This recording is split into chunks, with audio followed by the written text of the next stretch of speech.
So can you explain to me why the Indo-Pacific Economic Framework for Prosperity, why that is better than the existing individual trade deals that Australia has with most of these partners that are within this partnership?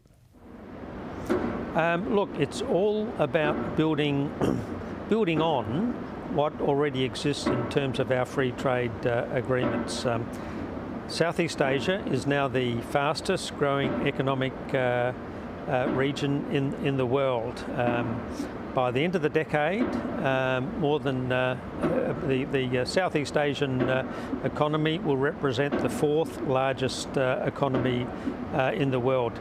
We need to boost our trade with this region. We've been underdone in Southeast Asia. Too often we've flown over Southeast Asia to go to China or Japan or Korea. This is all about boosting our trade opportunities and our links. What we know is if we're trading with countries, that's improving their prosperity, our prosperity, but also brings peace to our region. Does it really come home this week when you can see economic growth in Australia is barely travelling above 0% at the moment, that growth is slow, that we need to find other avenues, more avenues for growth in Australia? Ross, that's exactly right, and that's why we're here.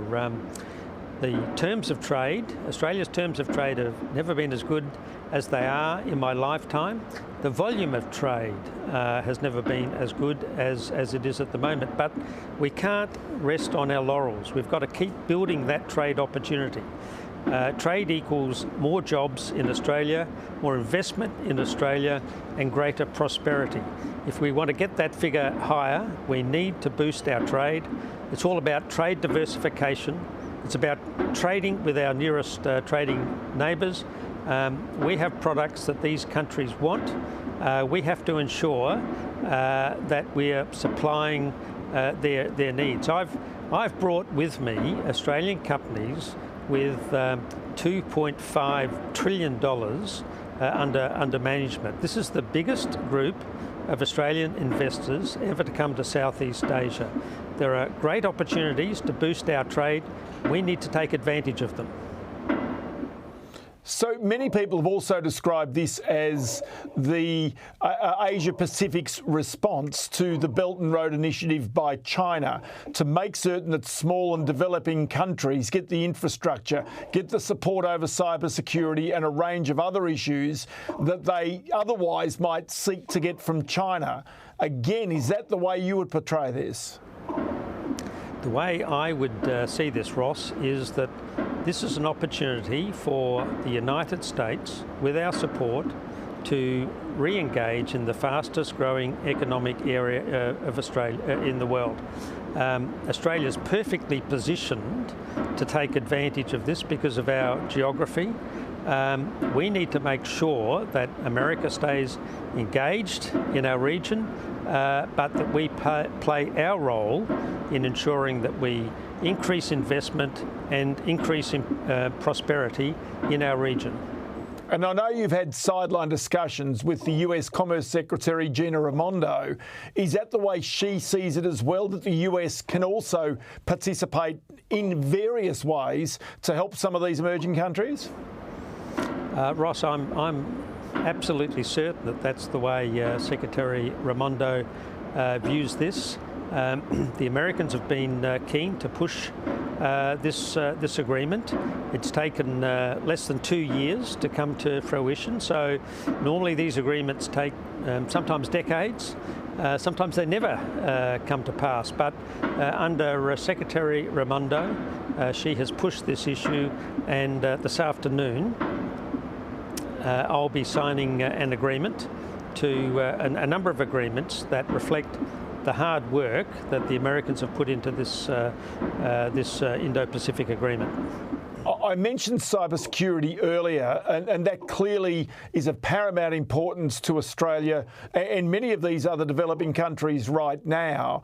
And there is an ongoing threat quite clearly, but it also goes to counter-terrorism financing. It also goes to money laundering. So these are also part of the initiatives that are not strictly about trade. No, you're right, Ross. This is a broader structure to improve the way in which business is done in our region. We see this as a way of lifting standards right across the region, so that companies who invest in Southeast Asia can be assured that the proper rules and regulations apply. And I think it's a very positive step in our overall free trade ambitions. So just explain to me where Australia fits into this. Quite clearly, I know in terms of our resources, in terms of our food, that's always been important trade, if you like, aspects for Australia. What about the intellectual property, the education that we can bring to the table here? Are there other areas in which Australia will participate apart from pure trade? Yes, look, it is broader than pure trade. I met with my Vietnamese counterpart today. Nearly all of the officials I meet in Vietnam either were educated or have children currently studying in Australia, and they see opportunities for education. But it's not just about that. It's a whole approach. Australia has so much to offer this region. We have to be more ambitious. I said to all of the companies from Australia that we have to be more ambitious in our engagement in Southeast Asia. There's wonderful opportunities here. We need to take full advantage of them.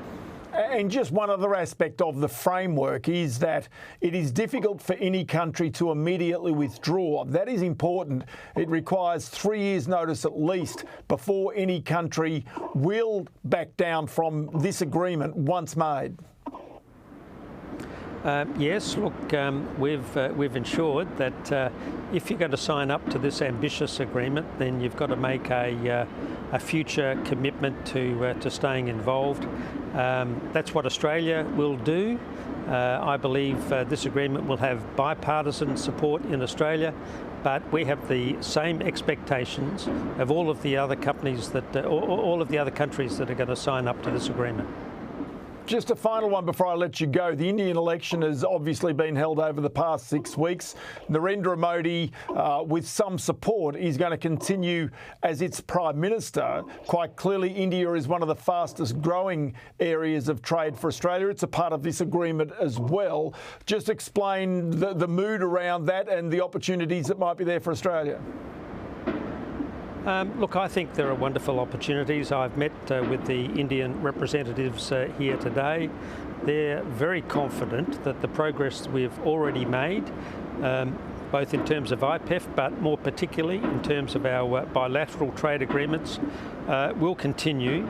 I'm planning to talk with my Indian trade equivalents very, very shortly once they've resolved all of the issues around the transition to the government.